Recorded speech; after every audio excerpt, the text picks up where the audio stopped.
Evan, c'est un jeune ingénieur en IA. Troisième année, il y a le Togo Data Lab qui voulait prendre des étudiants de l'université de Lomé. Donc on a demandé, qui sont les plus brillants. Voilà, c'était parmi eux. On a envoyé nos CV, on a passé l'entretien. Puis j'ai été pris. C'est comme ça que je suis rentré au Togo Data Lab. Pour commencer le poste, je n'étais pas assez prêt. Ouais. Pas du tout. Mais avoir l'IA générative qui peut m'aider à aller plus vite, ça m'a sauvé la vie. C'est quoi le déclic de s'afficher sur les réseaux, d'en parler fièrement de l'IA? En vrai, le déclic, c'est parce que moi, je voulais être millionnaire en euros. Moi, je suis beaucoup dans tout ce qui est développement personnel, mindset millionnaire.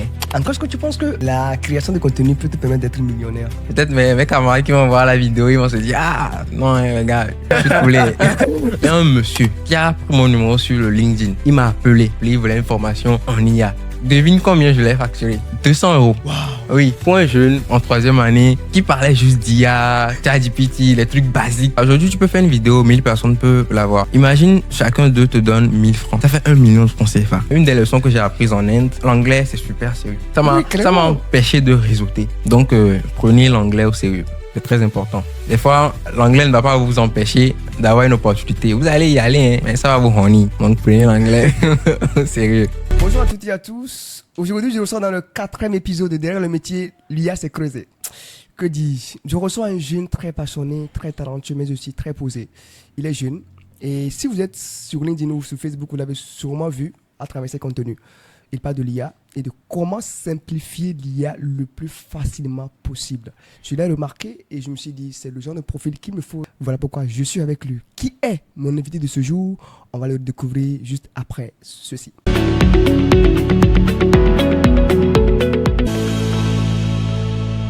Bonjour, je suis Evan Semadegbe. Je suis dans Derrière le métier avec Esaïe Lamatetou. Bonjour Evan. Bonjour Esaïe. Bon, que dis-je? Bonjour, l'IA c'est crédit. Bonjour Esaïe. Comment tu vas? Je vais très bien, toi-même? Ça va. Ça a été compliqué de t'avoir parce que tu es quelqu'un de très occupé. Bon, ok. ok. Alors tu sais, je t'ai remarqué très tôt, très récemment, dans tes prises de parole sur l'IA, sur comment est-ce que tu vois l'IA, surtout comment est-ce que tu parles de l'IA le plus facilement possible au public.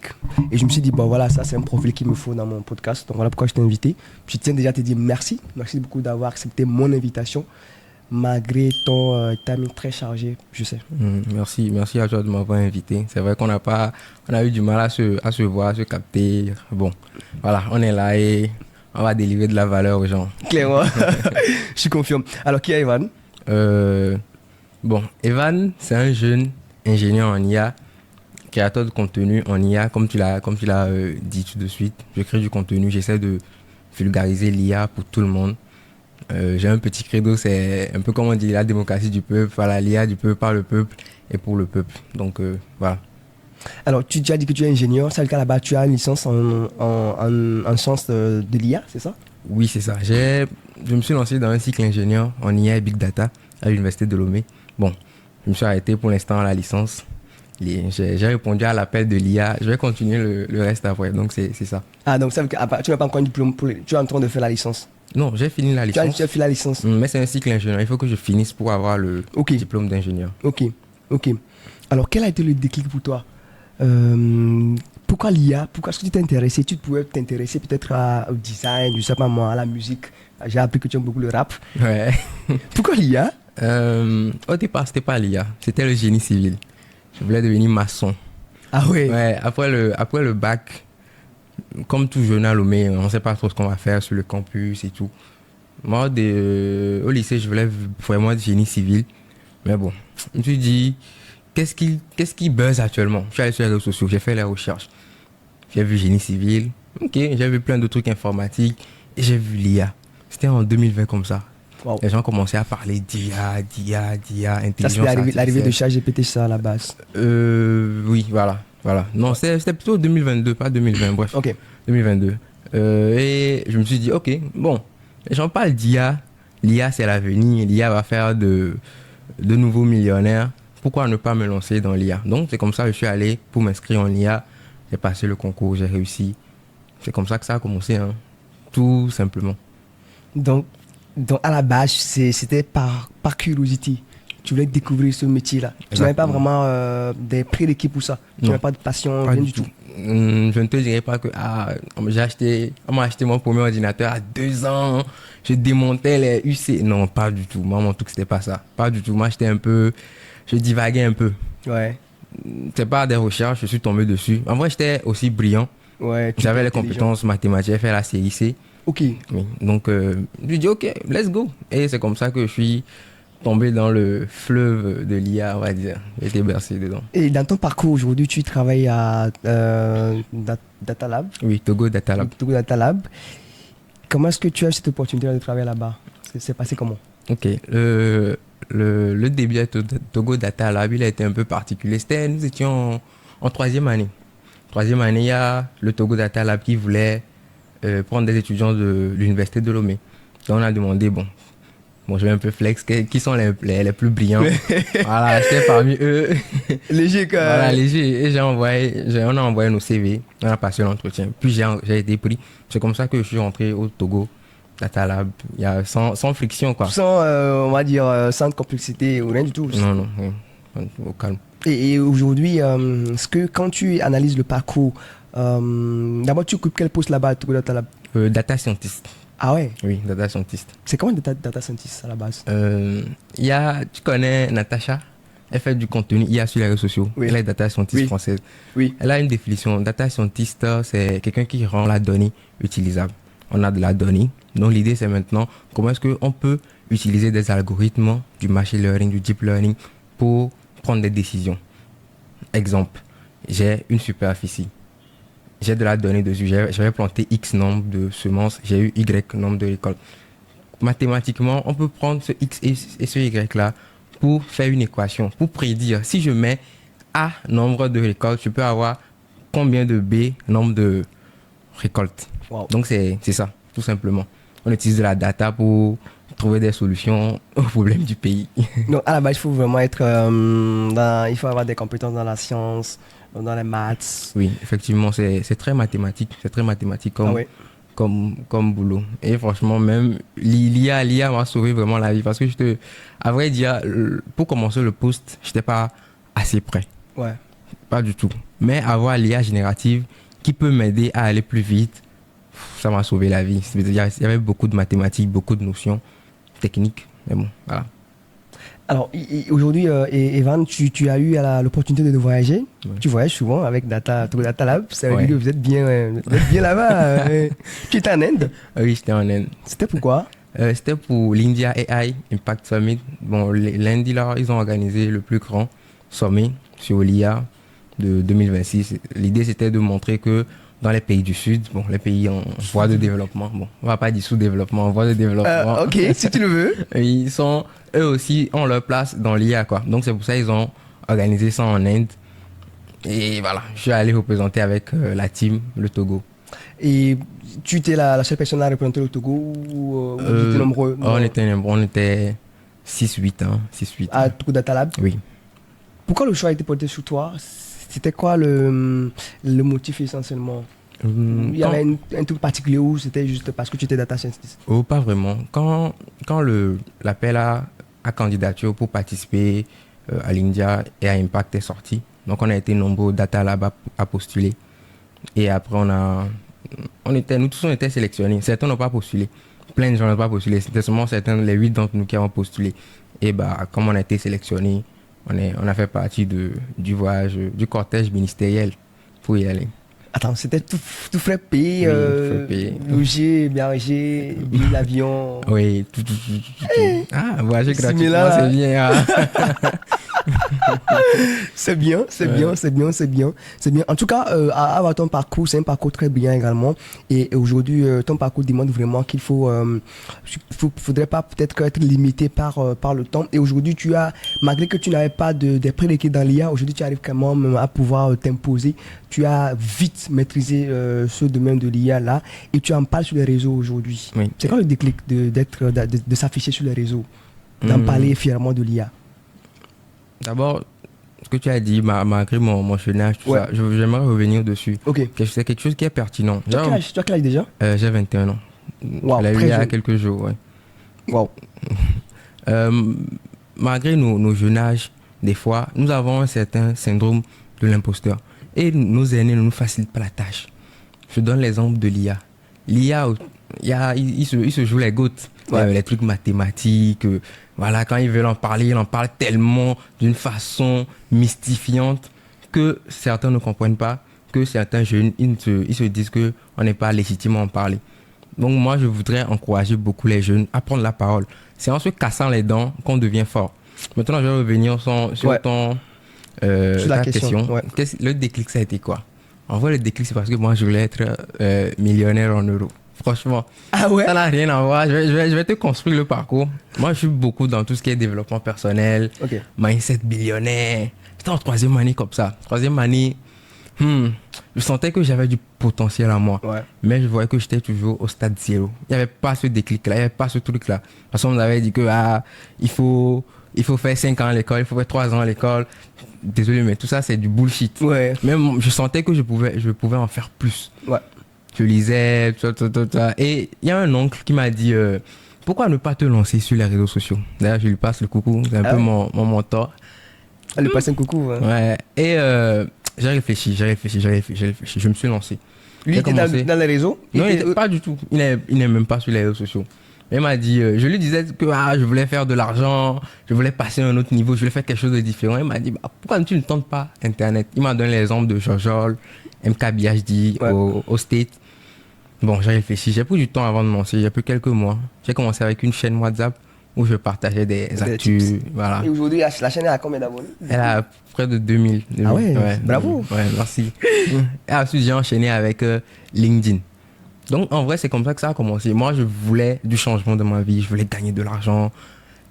C'est comme ça, moi, j'ai commencé à parler de l'IA sur les réseaux sociaux. Je vais pas te dire que non, j'avais une envie de vulgariser. L'envie de vulgariser, elle est venue après. Quand j'ai commencé à en parler, toute la communauté qui s'est formée autour de moi, tous les jeunes qui m'écrivaient, même ceux qui ne sont pas dans la tech, qui m'écrivaient, qui me posaient des questions, qui s'intéressaient à l'IA, qui voulaient savoir comment est-ce que je peux utiliser l'IA pour gagner du temps dans ma vie, gagner de l'argent. Ouais. Je dis, ah ouais, il y a une mission là, il y a un sacerdoce qui est venu démocratiser l'intelligence artificielle à tout le monde. Comme ça que ça a commencé. Encore, est-ce que tu penses que la création de contenu peut te permettre d'être millionnaire? Ok, je vais retourner toujours en 3e année. Ok. Bon, peut-être mes camarades qui vont voir la vidéo, ils vont se dire, ah non, gars, je suis coulé. En 3e année, quand j'ai commencé avec ma chaîne, puis j'ai switché sur LinkedIn, je ne me postais pas. Il y a un monsieur qui a pris mon numéro sur le LinkedIn. Il m'a appelé. J'étais en 3e année avec mes camarades, il m'a appelé, il voulait une formation en IA. Ah ouais? Et devine combien je l'ai facturé. En plus, la facture lit. Oui, La facture lit. bien sûr. 200 €. Waouh. Oui. Pour un jeune en 3e année qui parlait juste d'IA, ChatGPT, les trucs basiques. Il y a quelqu'un qui m'a contacté. Il voulait, c'était un professionnel. Il voulait savoir comment est-ce qu'il va utiliser l'IA pour aller plus vite. Wow. 200 € dans ma poche comme ça. C'est un Togolais ou c'est un Africain? C'est un Togolais. Et tu l'as facturé même en euros, hein? Oui. Voilà, Parce que quand tu dis euro comme ça, les gens se disent ouais. Ok. Quand tu dis Ouais, franc ouais, CFA, ouais. là, quand je me dis euro, quand je dis euro comme ça, les gens sont, voilà. C'est vrai, je lui avais dit 200 €. Wow. Il a capté, en même temps, on a converti. Voilà, c'est comme ça que ça a commencé. Les réseaux sociaux, aujourd'hui, tu peux faire une vidéo. Et est-ce qu'à l'époque, tu avais des compétences, enfin, tu avais des compétences, mais est-ce que tu créais du contenu régulièrement avant qu'ils ne te contactent? Ou c'était juste à travers ton profil? Non, je crée du contenu. Tu avais commencé par créer du contenu? Oui. Ok. Mais je ne m'affichais pas. Je faisais Ok. juste des petites analyses, je partageais des outils, des petits tips légers. Je me faisais discret. Mais il y a quelqu'un qui m'a contacté. Wow. Donc c'est en ça. Aujourd'hui, tu peux faire une vidéo, 1000 personnes peuvent la voir. Bien sûr. Imagine, chacun d'eux te donne 1000 francs. Ça fait 1 million de francs CFA. Carrément. Ça va très vite. Donc c'est tout ça que j'ai vu. Aujourd'hui, nous sommes aussi dans la mouvance de l'IA. Tout le monde veut savoir comment utiliser l'IA. Donc c'est en ça, la création de contenu peut me faire devenir millionnaire en euros. En tout cas, c'est une très belle analyse. Aujourd'hui, tu as combien de followers qui te suivent de par tes réseaux sociaux? Bon, quand je cumule 10 000, quand je cumule sur tous les réseaux, je mets la chaîne WhatsApp, je mets le TikTok, je mets le LinkedIn, je mets le Facebook, il y a 10 000. 10 000. Donc on est encore petit, on grandit. Non, mais bah, t'es très jeune, dans 21 ans. Imagine après 56 ans, c'est 10 000 là, ça peut augmenter. Hein. Ouais, Inch'Allah. En plus, tu fais un bon travail. En plus, tu t'affiches, tu assumes ce que tu dis. Tu es très, on va dire, très charismatique dans ta manière de faire des vidéos. Et je pense que si tu tiens le cap, franchement, les années prochaines, tu vas cartonner. Hein. Merci. C'est pour ça qu'on travaille dur. Hein. On attend ça. On attend le million d'euros fort, les gars. Alors, Evan, tu es co-fondateur de plusieurs, on va dire, plusieurs projets, notamment, on va commencer par Miabe IA. Ok. Oui. Qu'est-ce qui t'a inspiré ce projet-là? Et c'est quoi d'abord Miabe IA? Miabe IA, en une phrase, c'est une solution qui facilite l'accès à l'information universitaire. Ça a commencé comment? J'étais en salle de classe. J'étais toujours en troisième année. Il y a beaucoup de trucs qui ont commencé en troisième année. C'est en troisième année. Et je n'ai pas pu suivre les cours de 2 yeux libres. Les yeux libres, c'est des yeux que tu prends hors de ton école, hors de ta faculté. Je n'ai jamais pu aller sur ce cours-là. Mais j'ai payé. Bon, j'ai validé avec une très bonne note, rassurez-vous. Mais je n'ai pas pu suivre ce cours-là parce que je n'avais pas l'information et je ne savais pas à qui demander. Wow. Et c'est dans ces temps qu'on avait... Tout le monde sortait son chatbot. Les Chinois, les Américains, les Français. Je me suis dit, ok, mais pourquoi nous aussi on ne peut pas utiliser cette IA-là, prendre notre donnée, la structurer et la mettre à disposition des gens.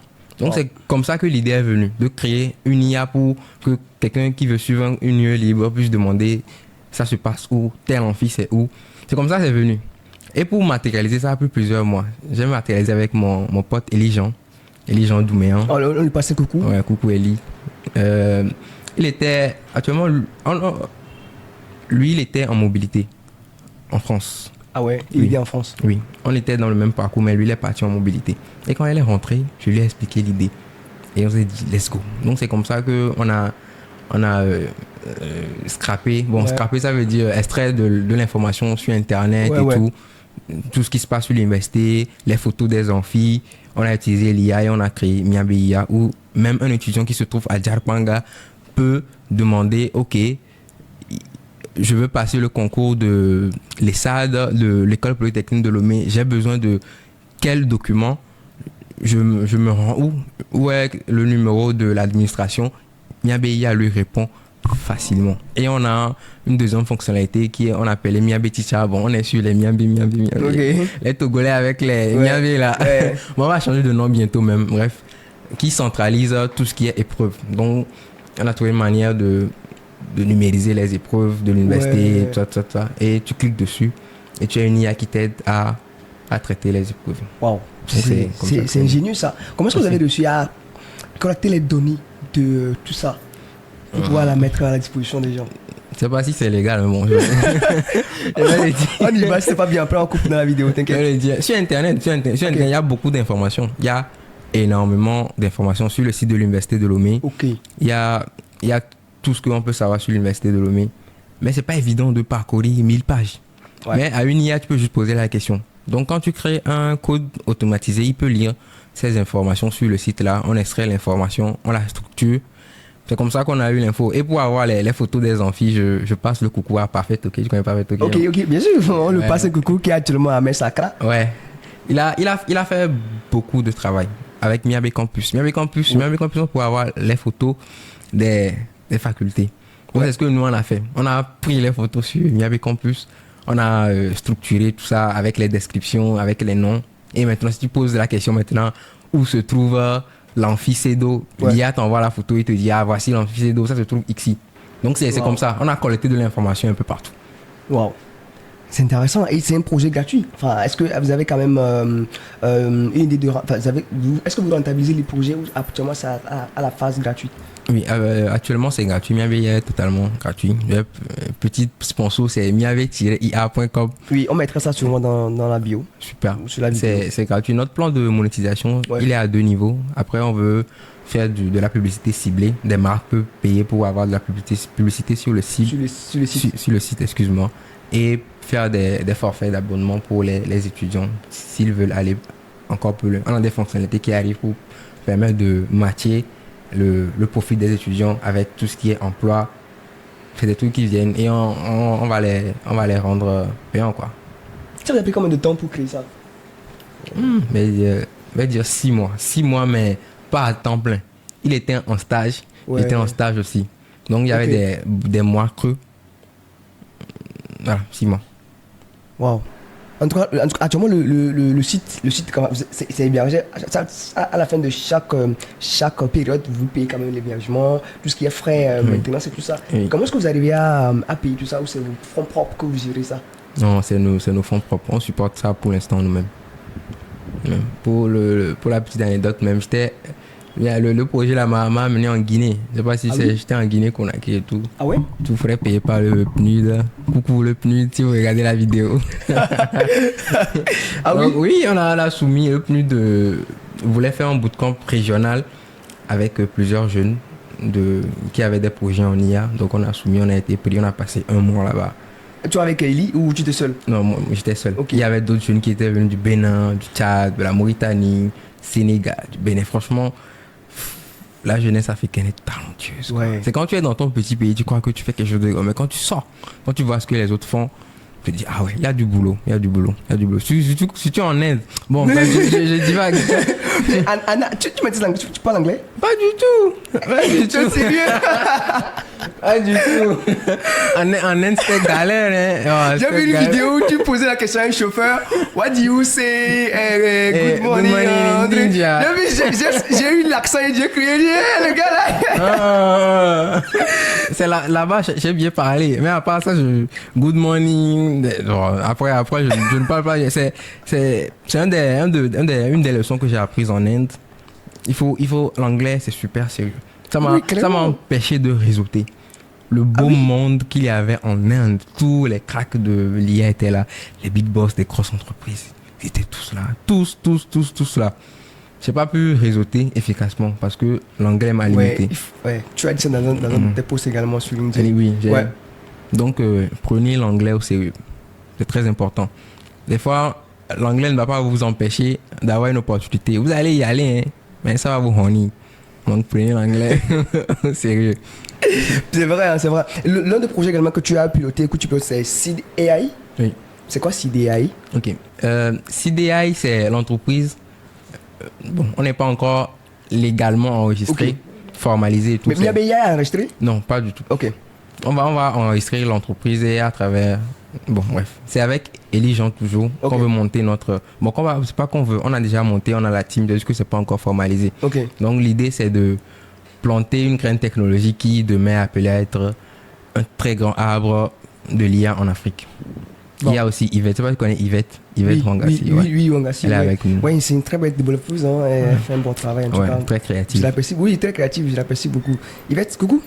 Salut. Tu passeras aussi dans mon podcast après, hein, si le temps le permet en tout cas. En tout cas, autant de projets que tu as quand même réussi à pouvoir mettre en place très jeune, à 21 ans. C'était pas évident pour quelqu'un comme toi de pouvoir avoir ces projets-là. Du coup, si tu devais par exemple aujourd'hui donner par exemple ton point de vue par rapport à ton parcours, par rapport aux jeunes aujourd'hui qui sont dans leur zone de confort ou qui ne sont pas encore prêts à prendre des initiatives, quel sera actuellement ton point à leur endroit? Travaillez sur vous. Je vais développer. Tout succès extérieur se bâtit toujours dans l'intérieur. Le succès extérieur se bâtit toujours dans l'intérieur. Il faut travailler sur vous. Il faut évoluer. Il faut vous former. Moi, c'est la base. C'est ce qui m'a permis de passer à un autre step mentalement. Parce que si tu n'es pas prêt mentalement, tu ne pourras pas. Quand j'étais encore sur les bancs, je lisais beaucoup. À un moment, j'étais fermé sur le banc. Mes camarades me l'ont reproché. Mais aujourd'hui, franchement, on voit les résultats. Ouais. Je me suis fermé sur moi. Je lisais énormément. Je suivais beaucoup de podcasts, beaucoup de gens qui ont réussi. Moi, je pense que le secret de la réussite, c'est l'état d'esprit. Il faut changer son mindset. Il faut casser le truc dans sa tête, quoi. Moi, aujourd'hui, j'ai été appelé à certains endroits. À 20 ans, 21 ans, j'ai été appelé à certains endroits. Je pouvais pas y croire. Je me disais peut-être j'aurais 30 ans ou 40 ans. Ouais, avant d'y être. On m'a appelé j'ai été appelé dans des grosses banques. Ça c'est des exclus, hein. Une grosse banque avec le top management. On a parlé d'IA. Ah oui. Oui. C'est parce que j'ai cassé ce truc-là dans ma tête. Parce que j'étais jeune. Pas du tout. On a de la valeur quand même à apporter. Il faut arrêter d'écouter les gens qui vous rabaissent. Donc, c'est ça. Il faut travailler sur soi, premièrement. Franchement, c'est le premier truc. Travailler sur soi, son intérieur, pour atteindre l'extérieur.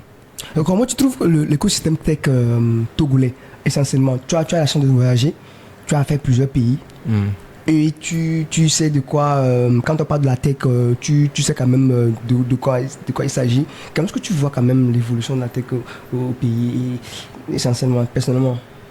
Je dirais que mes confrères, ils sont talentueux. Ils sont très, très, très talentueux. Ils sont surtout jeunes.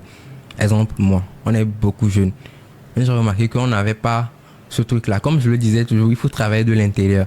Quand je suis allé en Inde, tous les jeunes Indiens avec qui je parlais, ils ont tous une start-up. Tous une start-up.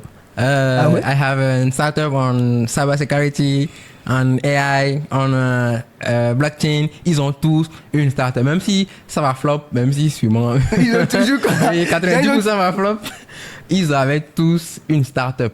Ah ouais. Tous. Ils avaient le mindset, quoi. Ils avaient vraiment le mindset. Tu La avais vision. voilà. Ouais. Donc, l'écosystème tech aujourd'hui au Togo, les gens sont talentueux, mais je remarque qu'ils n'ont pas encore cette niaque-là. J'ai plein d'amis qui ont plein de super projets, mais ils n'ont pas ce truc-là par exemple, de se mettre sur les réseaux sociaux, d'en parler, d'aller le vendre. De s'afficher. Oui.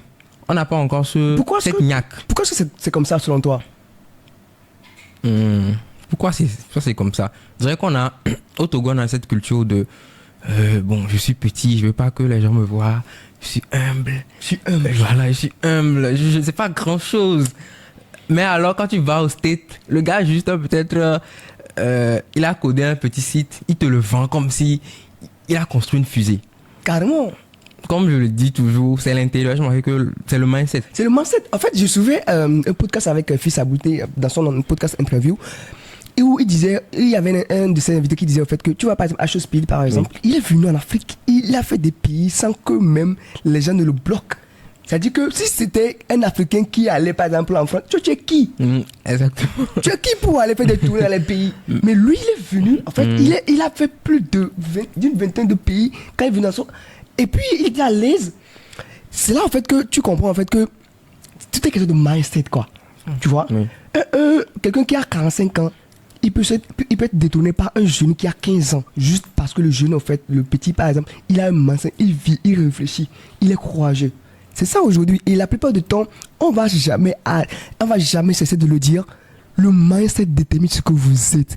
Si aujourd'hui, vous êtes jeune et que vous ne prenez pas de risques et que vous dites que je ne suis pas encore là, ça va jamais marcher pour vous, quoi.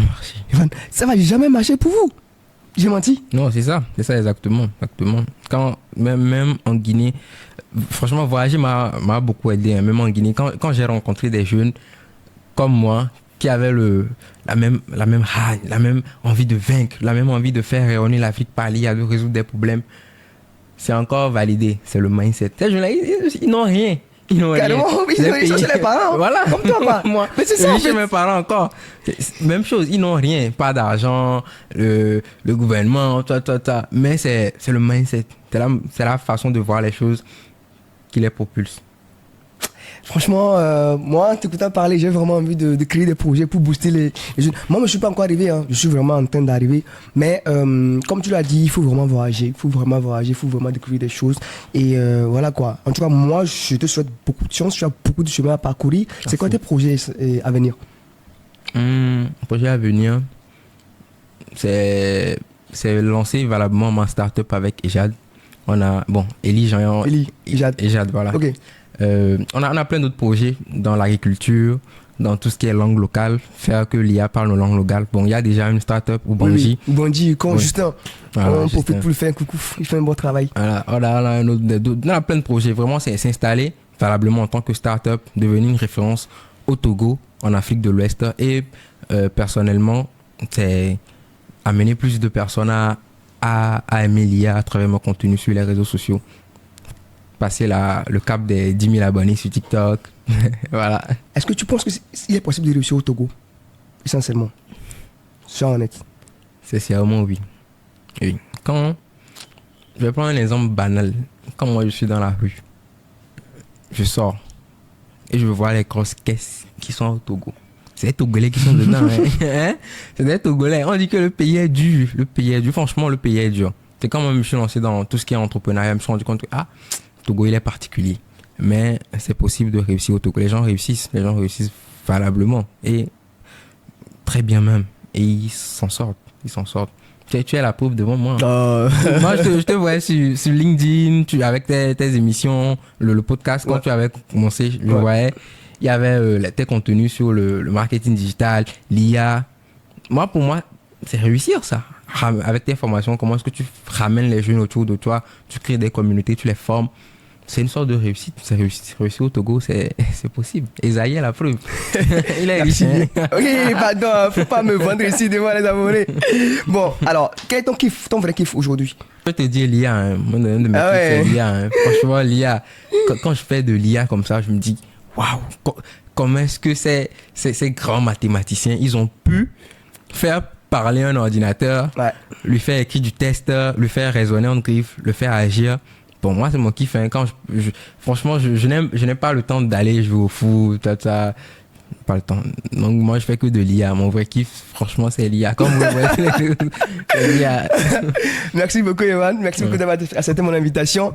Les amis, nous sommes arrivés à la fin de ce podcast-là. Je vous invite vraiment à vous abonner massivement à la chaîne parce que c'est beaucoup d'invités que je pourrais inviter sur ce podcast-là. Et on ne pourra pas inviter assez de personnes si on n'a pas une grande communauté, si on n'est pas visible ou si on n'a pas beaucoup d'abonnés. Franchement, abonnez-vous à la page. Si vous aimez ce que je fais comme contenu, abonnez-vous pour me donner beaucoup de posts. Et je vous promets que si vous abonnez, je vous ramènerai ici ce podcast-là, les meilleurs, la crème des crèmes des gens que vous voyez sur les réseaux que vous n'avez jamais eu l'opportunité de rencontrer. Ce fut un vrai plaisir d'avoir été avec vous. Merci Yvonne. Merci Esaïe. On se retrouve très prochainement pour notre numéro, s'il plaît à Dieu. Et puis voilà, bonne chance pour toi, bonne continuation, beaucoup de courage surtout, et que le Seigneur soit avec toi tout simplement. Merci. Abonnez-vous, hein. Merci. Bye bye. Bye.